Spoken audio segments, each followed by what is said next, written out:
Welcome to the podcast, Taylor. I am so happy to chat with you. How's it going? Good. Thank you for having me.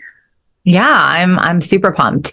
So before we dive into all things in-person markets and the cool things that come with that, if you want to just introduce yourself and tell everyone, who you are, your name, and what your business is. Yeah, sure. So I'm Taylor Sloop. I'm a knitter and crocheter, and I own and operate Engineered Artistry. So I sell mostly Christmas is my far and away favorite season. So I sell a lot of Christmas stockings, Christmas decor, but I also love making lacy scarves and shawls. And basically I sell whatever I enjoy making. I've been doing markets for the last 3 years, and I do definitely focus on Christmas markets since I mostly sell Christmas stockings. Nice. When did you start the business? I started the business in May of 2020 when I decided to do my PhD. Because knitting has always been my stress reliever. And I wanted to be able to knit more as I went into my PhD, which meant I needed to have somebody that would take the stuff that I made off my hands. So it started out as just like funding my hobby. And now I've really enjoyed the business side of it and growing it and seeing where it'll go.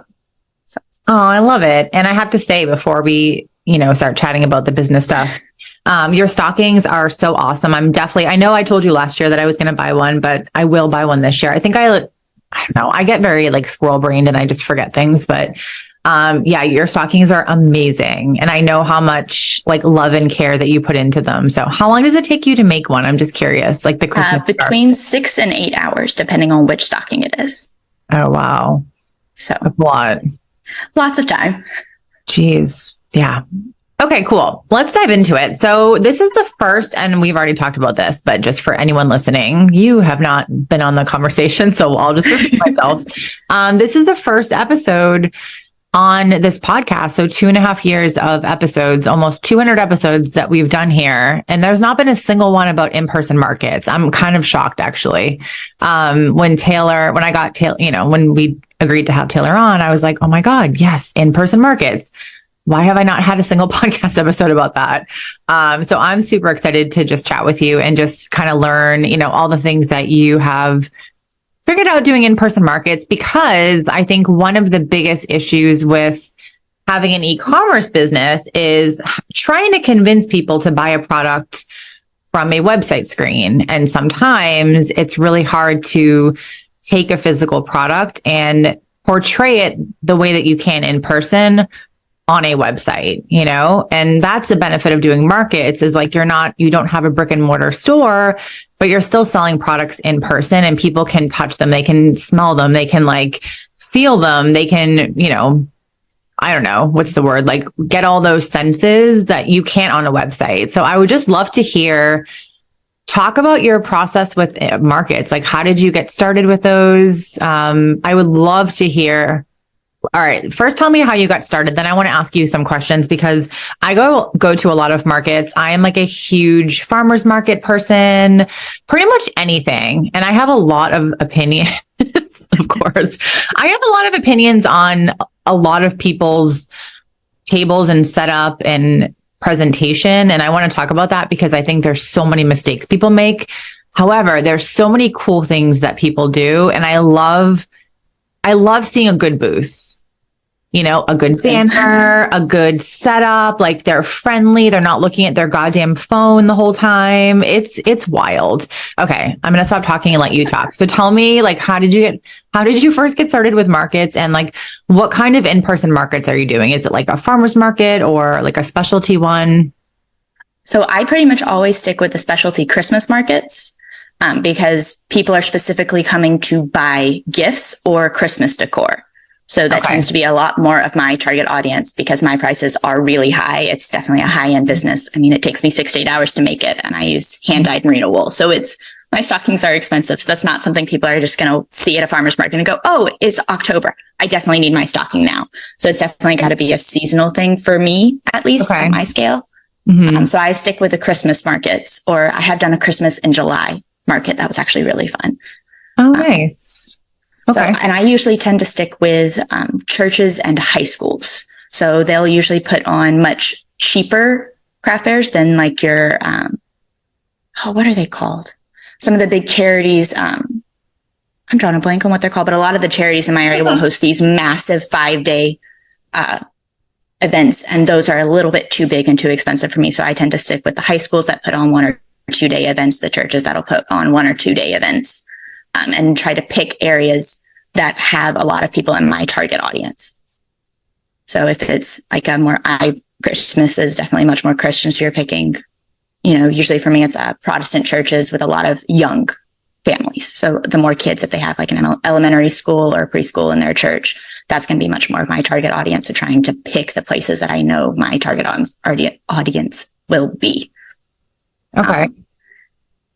And then I find most of mine on Facebook groups is actually where I found most of the events that I go to now. So during the holiday season, how many, let's just say on average, how many markets would you go to or attend? 3 to 4 usually. Okay. And most of them are 2-day markets. So I'm there for about 7 to 8 days usually. Okay. Nice. Talk about your first market. Cause I can imagine the first one to like where you are today, it's going to look very different. And I would love to hear in particular what mistakes you made. We all love to hear like, I made 8 figures in my sleep yesterday, but I really like to always ask people like, what's the real shit that you did that other people are going to do? So let's help them to not make those mistakes. So like, yeah, what was your biggest mistake? But I would also love to hear, what was that first market like for you? Like, how did you feel? Were you nervous? Did you yeah, I'd love to hear it. I was so nervous for my first market. I picked one that was way too expensive. And it ended up having nobody come because it was the weekend that the Braves won the World Series. Oh. So they shut down all of the streets leading into the place where the market was for the parade. Oh, so no. literally nobody could even come to the event. So it was not a great craft fair through no fault of the organizers. It just timed out. Although that was really fun watching the games because we all pulled up phones and were watching in the booths when nobody was there. Oh my God. That's empty. That's Atlanta, right? Atlanta Braves? Yeah, Atlanta Braves. Okay. Just want to clarify. It was a little empty, and my booth, I definitely put way too much stuff out. I had, I think, every sweater that I'd made. I even borrowed a couple back from my mom and sister when I'd made them stuff years ago as more of my samples.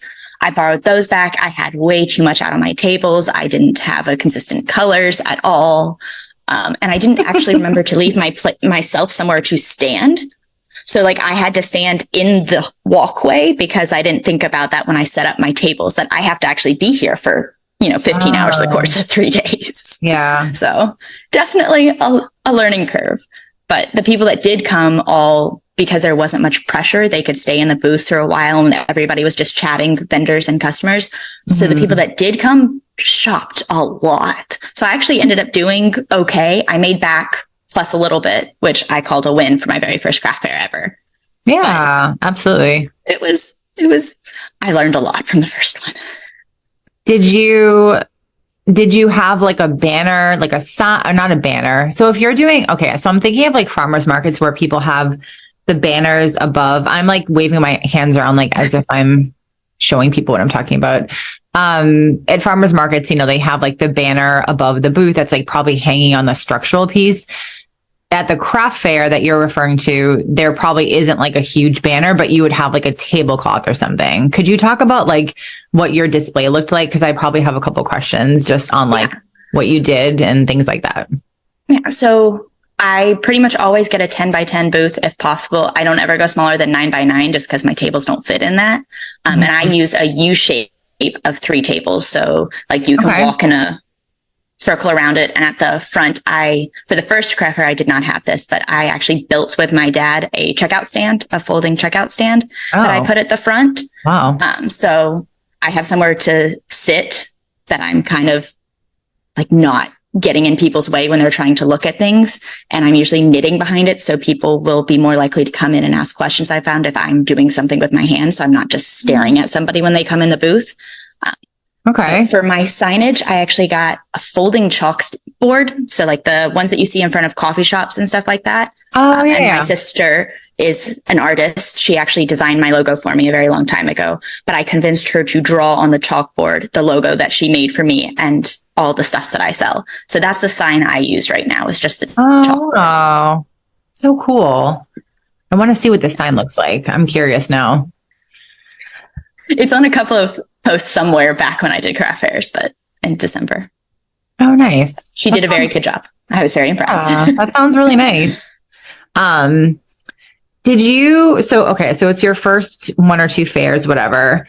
Did you focus on, because this is a mistake that I see a lot of people making, is they don't focus on getting people's email addresses. So I actually did. And that was the fair I grew my email list at the most, because I did a giveaway of a Christmas stocking. So I got like 40 emails or something over the course of that weekend. But to be honest, I don't think it worked well, because none of those people have ever actually come back and purchased. They wanted the free thing. They weren't interested enough in my stuff to buy it. Yeah. So I don't know that a giveaway is as good an option. So this year I'm going to be trying out having a 5% off coupon that if you sign up, you can apply to the order you're buying now. Because when you check out, you don't get their emails, even if they ask for an email receipt from Square or Shopify and stuff. They don't give you that information. So that's what I'm going to be testing out this year. But I would not recommend the giveaway, because those emails, I have them, but they're not really doing me much good. They don't ever interact with stuff. Yeah. Yeah, I hear you. And I think sometimes like you just have to test those things out. I think a lot of it is like, it just depends on the product and like the people at the event and things like that. But I definitely think the offering a small discount is going to, it always incentivizes people a little bit more. So, but yeah, that's a huge, I'm hoping it helps close a few sales too. Yeah. 5% definitely makes a difference versus a giveaway you can't get today. It definitely does. And especially if they went to your booth, they saw your stocking, they're like, all right, I like it. It's a little expensive, so I'm going to think about it. And then, either ideally that you would email them after being like, dear Susan or whoever, so nice to meet you. Like, don't forget your 5% discount. And then they're like, all right, fine. I'll just, I'll get it. But that's a mistake I see people making at markets and fairs is not getting people's email addresses, like whatever way humanly possible. If they don't order from you, most people aren't going to order from you, but making an effort to get email is so important. And I'm so happy that at least you tried something the first time and maybe it didn't work, but that's okay. Like I would say most people don't ever try to get emails. So your first market, I think, you already were 5 steps ahead. So I think that's amazing. So how did your journey with markets progress? So you did one the first year, and then what did it look like after that? Did you feel like you did different marketing tactics? Did you do different things with your display? I'm also curious of your strategy you said that when you were sitting at the booth, you would like knit something and people would be more likely to come over versus if you're just sitting there like staring at people. I'm curious about that, because when I go to markets and things, and my biggest pet peeve, and I've already told you about this before, it drives me crazy, and I feel very strongly about this, because you go to a farmer's market or a fair and you're walking past, you're checking things out. You're like, all right, that sign looks cool. Or like, oh yeah, that hot sauce looks great. I'm going to check that out. And then you'll walk past someone and they're just literally on their phone, head down, staring at their phone. Like, I view that as don't come to my table. You know what I mean? I'm curious what you think about it. I do think it's different when you're actually making a product, because I see the jewelry people doing that too. So, and I've never once thought, oh, they're not inviting me in. But when you're head down looking at your phone, I feel like you are closing the door for people to come by. And when I'm at a market, and maybe it's because I'm an e-commerce coach and I'm aware, and I'm also critical. Like, I notice the mistakes people are making, but I also notice equally the things people are doing well. And if like, if I'm at a booth, I feel like I'm on a tangent here, but like if I'm walking around and I see someone like being friendly or they have a cool display, like I'm way more likely to go to their booth versus the person head down looking at their phone. And I almost will never go to their table, even if they have a cool product. That's just my personal opinion, because I just feel like it's super rude and unfriendly. Like, why are you there? Why are you wasting your own time if you're just going to be looking at your phone the whole time? So I'd love to know what you think. So I think part of it is when I'm knitting, I actually don't have to look down. So I am still looking up, and whenever somebody comes by, I say hi. I'm seeing everybody that's walking by, but I'll look down every once in a while to check where I am and things like that. So it tends to be enough that I notice as soon as somebody walks in the booth, I say hi, let me know if you have any questions. And usually knitting will actually instigate a conversation. They'll ask, oh, you made all of this. Because a lot of times my mom or husband will come and help, and they assume my mom made everything in the booth instead of me, which is always fun. So if I'm knitting, they'll start asking me, oh, how long have you been knitting? What do you do? All that kind of stuff. So it tends to instigate a conversation, and then they stay in the booth. And that's usually when I make sales, is the longer you're in the booth, the longer you're looking, the more you're talking to me, the better it goes. And knitting tends to start that conversation. And then it also helps when a lot of people will just pass right by the booth. At least I'm working on the orders that I owe other people. So even if I have a bad day, I'm still moving forward in the other things that I need to get done for my business too. I love that. I don't ever check my phone, and I only work on projects that I know I can do without having to pay a lot of attention to them. Okay. So. Gotcha. That's so smart. And I can't believe that you can knit something while looking straight up. It's taken many years. I've been knitting since I was 11, so 14 years now. So that's very impressive. At some point, it's just you feel it with your hands. I can't crochet without looking, but I can knit without looking. And what are your thoughts on the people that look down? Because I'm sure and I don't even mean looking down, like if you're like doing something that's normal, but if it's like the phone thing, I feel like that one example of like someone sitting at a table looking down at their phone, it's like, I would love to hear your thoughts. I think it really depends on the fair, because I've noticed if it's a lot of introverts that are coming to the booths, they don't like to talk to any of the vendors. They're more likely to go up to somebody that's busy. You can tell everybody's personality based, because if I'm really busy on something, and they'll come in and stay for 5 or 10 minutes. And then as soon as I look up and start to talk to them, they leave immediately. So I think it's a personality thing. They really don't want to talk to somebody when they're shopping, versus somebody who does like to interact with the person, especially if it's a small business and wants to get to know the owner and know why they're buying from this person. I think a lot of it's a personality thing. So I guess if you know which one is your target audience, you'll know which way to go. But I don't think I'd ever recommend phones, because I don't know about you, but if I'm on my phone, I'm not going to notice somebody else walking by. So I won't know somebody's in the booth to be able to make that judgment of, should I step in and talk, or do I need to leave them be?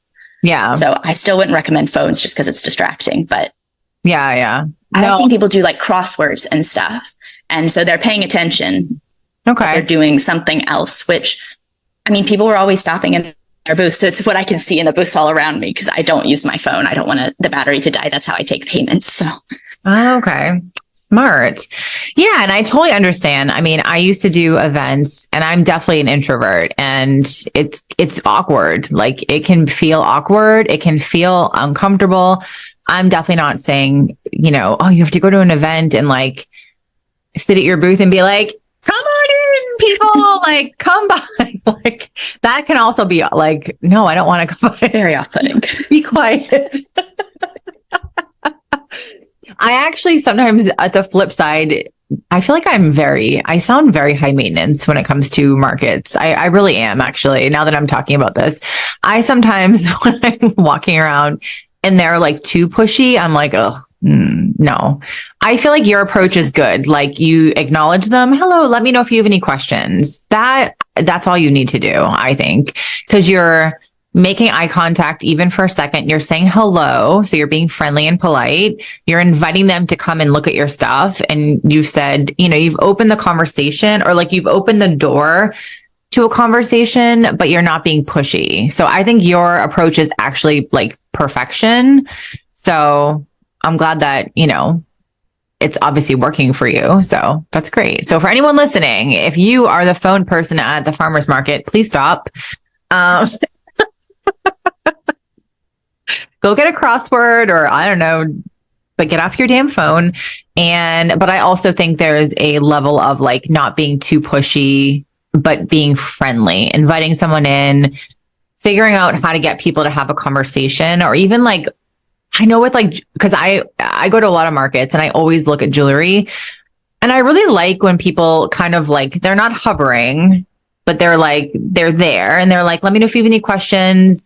This is like, and they kind of explain quickly, these are these things. And like, this is our new earring, or, this one's made from gold. I don't know. Like they just give a bit of an explanation, but like very briefly. And I also think that really is helpful as well. So, yeah. And then the biggest thing I figured out on my booth setup is there's a couple of things that I should put in the front, because I can tell when somebody sees it, they stop dead. So I actually recreate traditional stockings. So if you have a stocking, somebody else in your family, like my grandmother's best friend made my sister my stocking. So when I got married to my husband, I recreated it. And apparently there's a lot of people that have stockings, but the person who made them has passed or has arthritis and can't knit anymore.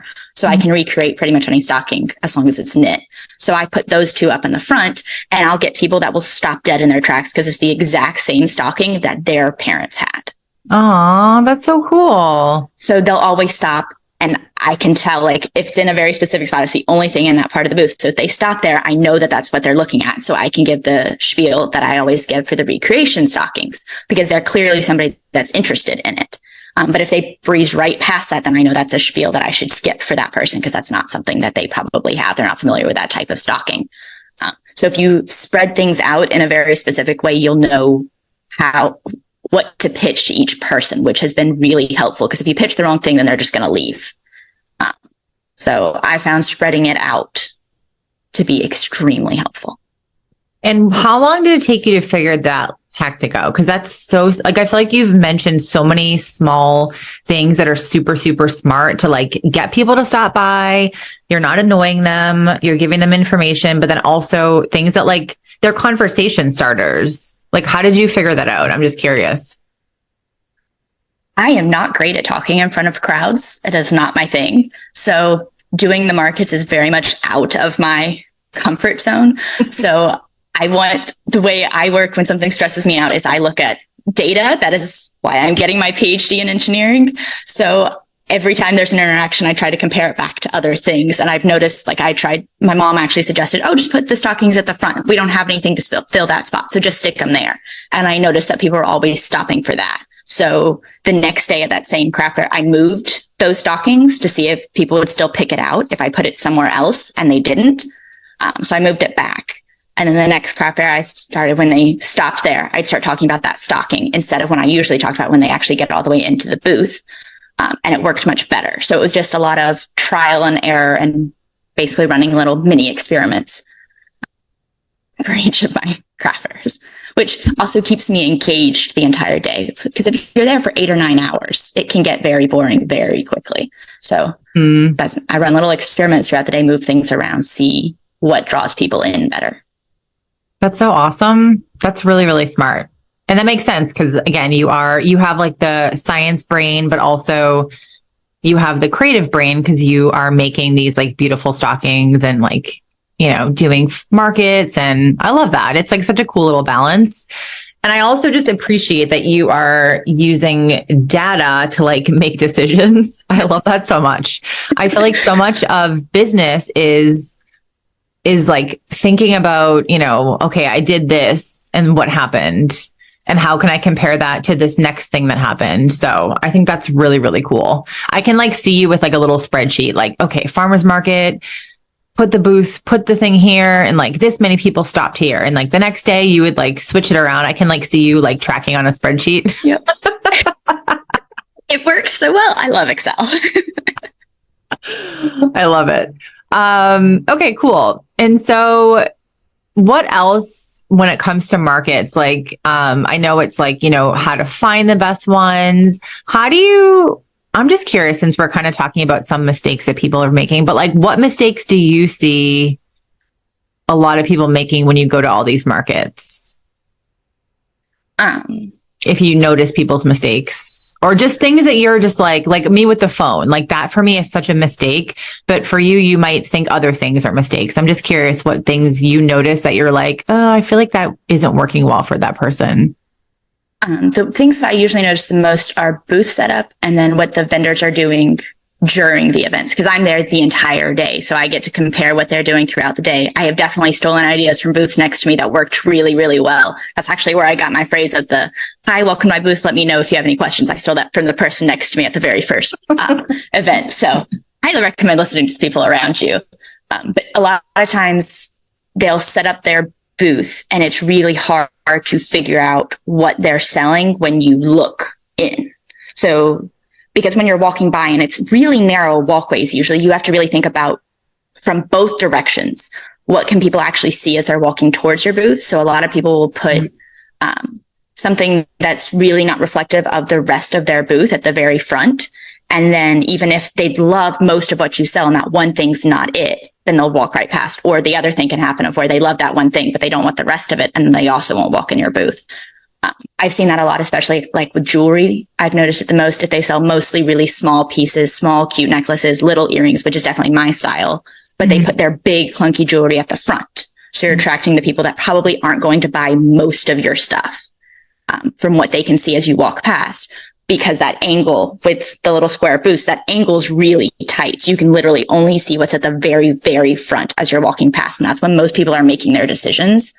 So I recommend walking from like 10 feet away on both sides and walking back and forth past your booth to see what people can see. And is that the thing you want them to see first? So I always put my stockings so you can see them from both sides, because that is the biggest thing I sell. It is the biggest thing I market. And it's also my favorite thing to make. So it's the thing I want to sell the most.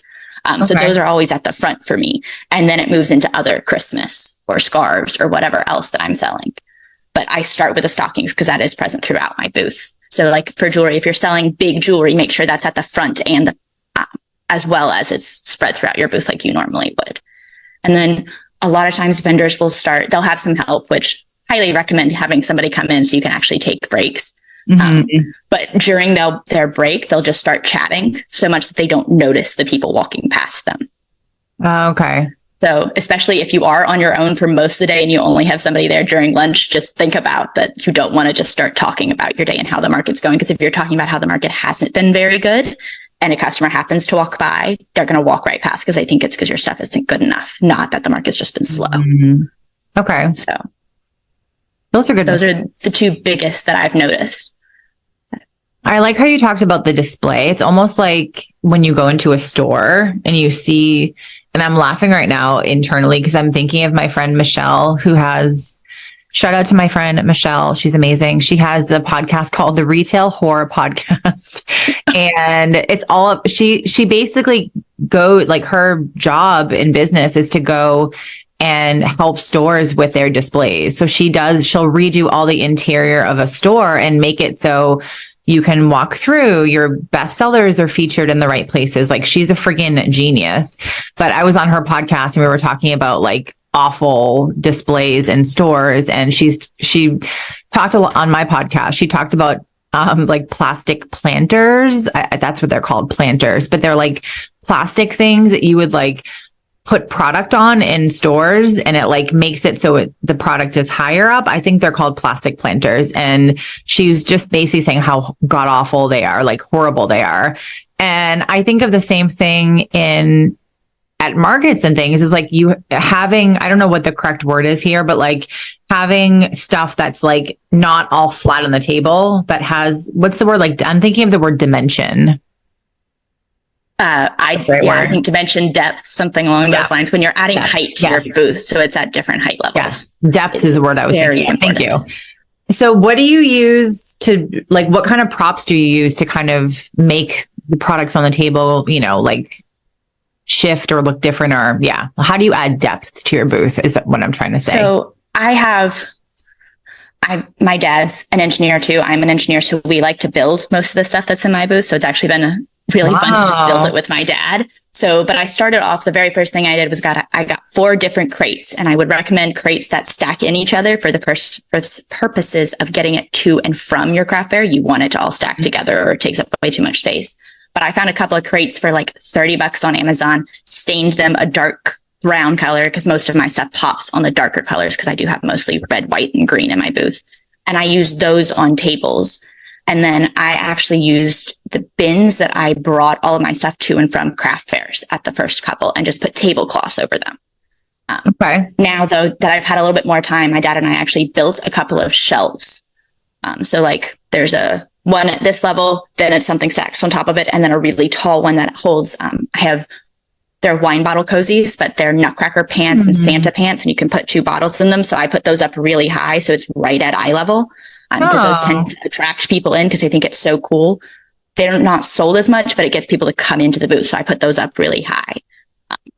And then I still use, I think I've now got about 12 crates, and I've actually been working on a crate wall now instead of having tables for my back wall so I can hang the stockings above it.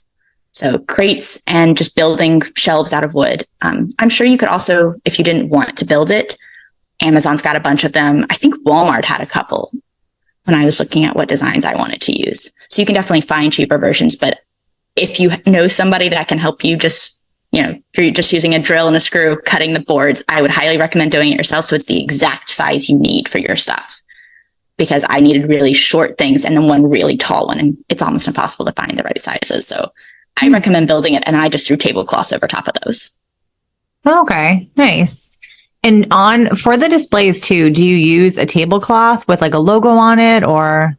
I use a black tablecloth all across. So everything is consistent, and my colors are very bright, so they pop really well. But if you have darker colors, I'd recommend going towards white, or I actually prefer gray if you're doing really pale colors or really dark colors, because white gets stained so easily at craft fairs, and you have to clean them every single time you come home, which is such a pain. That's true. I use just plain black across everything so that my products pop more than my tablecloths, and I just have my sign at the front. Okay, gotcha. And then in terms of markets and things, like, do you like going to markets? I'm just curious, because I know, like, I'm thinking of one person in particular who, she was someone that was just in one of my programs, and like she would just complain about going to the markets all the time. I think just because they are exhausting and tiring, and she's done a lot of them. And I constantly remind her, yes, this might not be forever for you, but it's a sales channel. It's a way for you to be making sales while you were building and growing your pretty much brand new business. And, my brain is so marketing and visibility. Like, everything that you're doing is to get in front of new people. Everything that you're doing, whether it's a market, whether it's doing a pop-up event at West Elm or something, which I did for my product-based business. I would do all these like random things that were just a waste of time. But, it's an attempt to get visibility. It's an attempt to get your brand out in front of people. So I'm just curious what you think of for your business and your brand going to these markets. Do you think it helps you with visibility? Do you think it helps grow your social media, get people on your email list?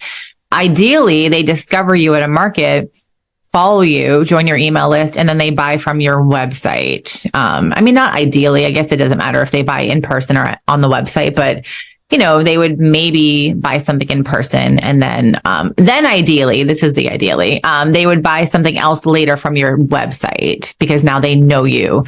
But that all came from the market. It stemmed and that discovery was built from the farmer's market. So yeah, I'm just curious what your thoughts are in terms of like, do you think it's helping you with visibility? Is it helping you grow your brand?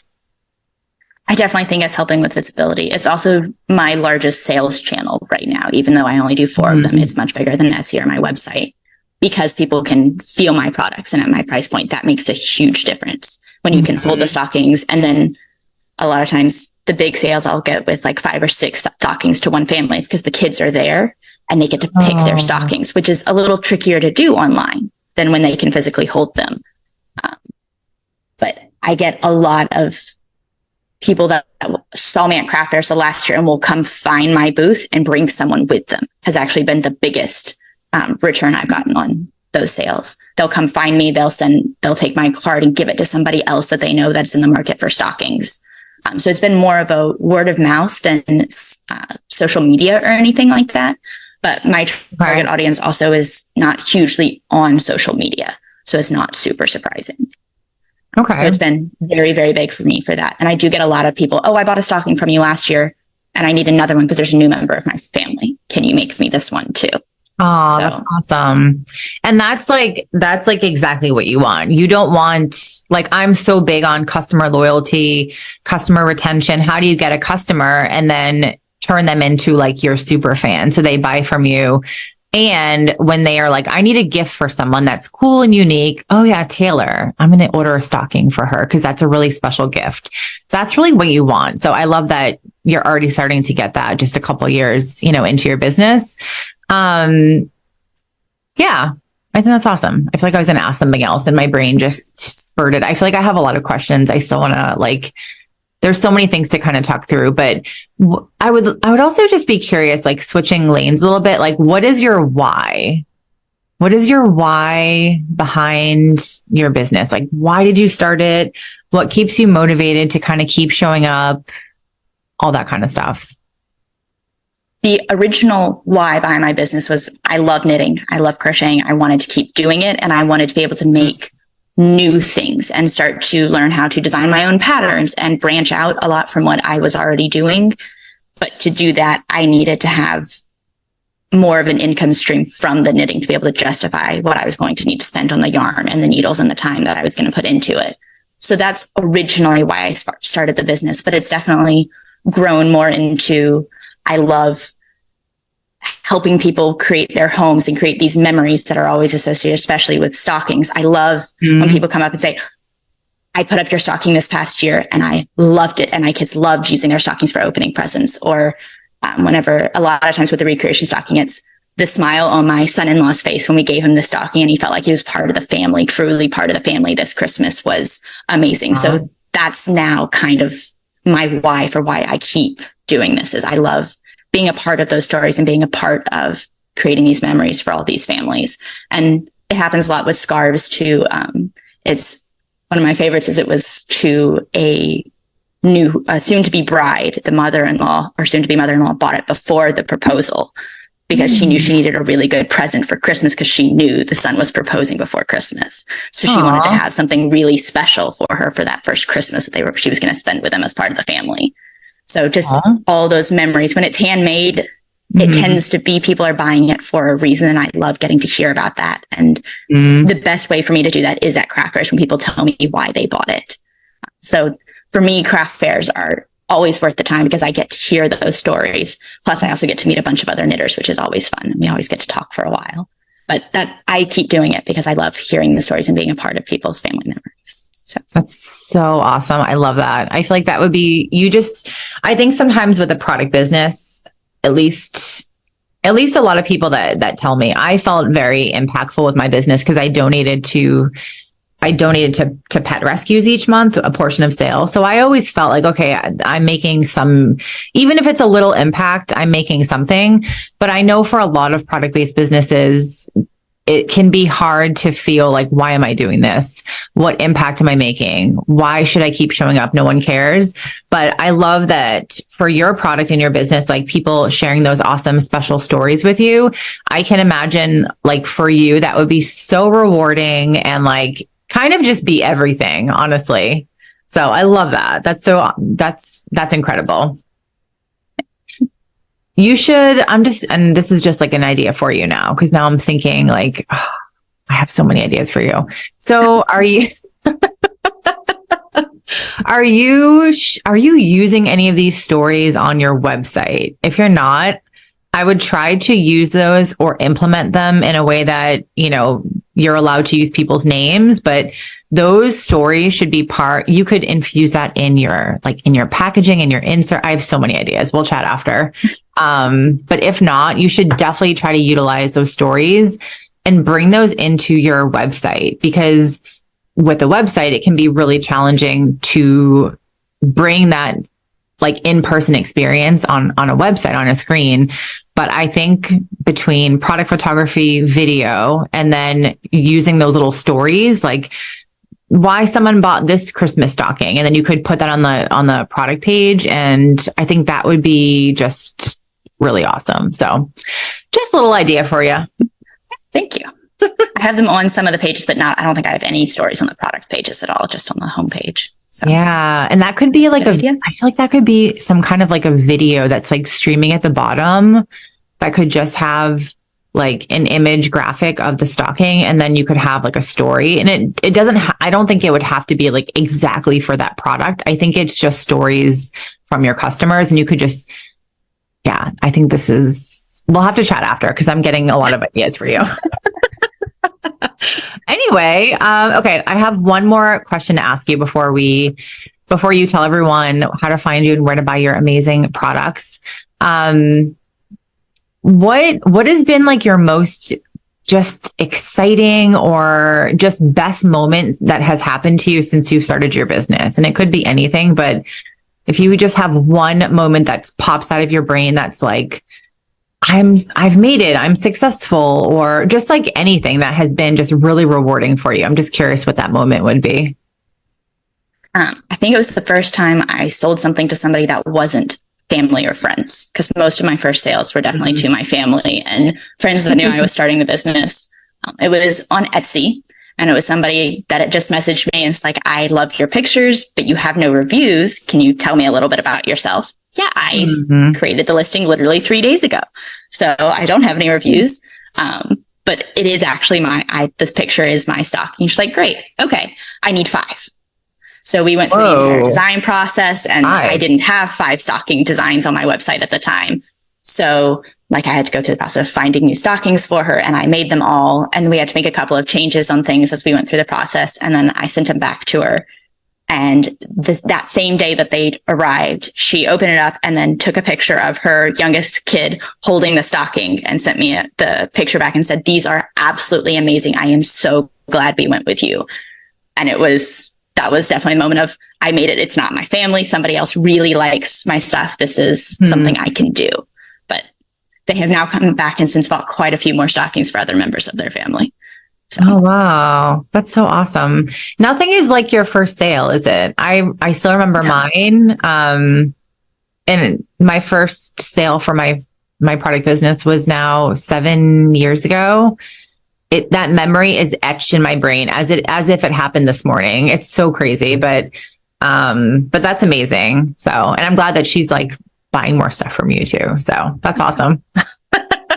Yeah, she was actually the first person I tested the creation stockings for, actually. Because I posted about mine for my husband. He's like, hey, I need one of those. So that's so awesome. I love that. That's amazing. Okay, cool. Well, this was super fun to chat about like markets and mistakes people are making and some of the other random things I asked you. Tell everyone where they can find you and how they can order your product, and maybe give people a little bit of information on, because you are maybe more of a specialty like Christmas stocking brand. Tell everyone when they should start thinking about buying those, and maybe not try to buy them like on December 20th. Yeah. So share any details, give people a deadline. Listen, people, order your damn stocking by September 1st. Let's go. Just give people some orders here.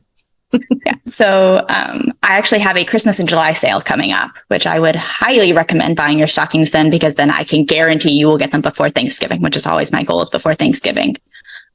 I would not order stockings unless you literally only want one and it's something that's already in stock. You need to order before October 1st. Because after that, I just can't guarantee you're going to get the stockings before you want to hang them up for Christmas. Because it's 2 to 3 days per stocking. And then if I have any orders ahead of yours, it gets backed up very, very quickly. So I would say you want to order between July and September, sometime in that range. You can buy them on my website's www.engineeredartistry.art, because .com was already taken. So it's .art. And I'm also on Instagram, Engineered Artistry as well. So. Awesome. Well, thank you so much, Taylor. Awesome to chat with you, and always good to see you, of course. And it's awesome to hear just more about your business and the brand that you're building. So thank you so much for being here. Thank you for having me. It was great.